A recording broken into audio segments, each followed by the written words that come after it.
শিবরাত্রি করছি এই বছরটা নিয়ে মনে হয় 10 বছর হবে। হাই, আমি আলো। আমার আরেকটি মিনি ব্লগে আপনাদের অনেক অনেক ওয়েলকাম। আমি শিবরাত্রি যখন করি তখন আমার বয়স অনেকটাই কম, পড়াশোনা চলছে তখন।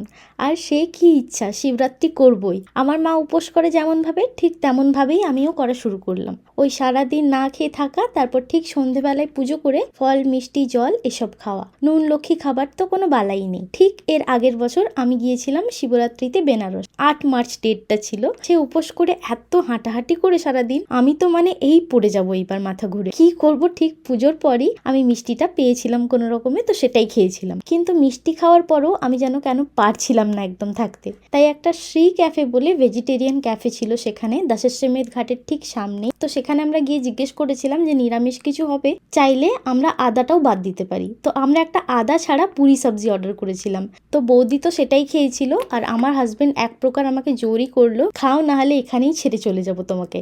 তো তখন আমি কনভিন্সড হয়ে সেই পুরি সবজিটা খেয়েছিলাম। এই বছরও সেম সৈন্ধব লবণ দিয়ে বানিয়েছিলাম, আর একবেলা এটাই খেয়েছিলাম, আর রাত্রেবেলা খেয়েছিলাম সুজি। তো আপনারা কিরকম ভাবে শিবরাত্রির উপোস করেন আমাকে নিশ্চয়ই কমেন্টসে জানাবেন। তো এই তো ছিল আজকে shorts. Follow for more, by.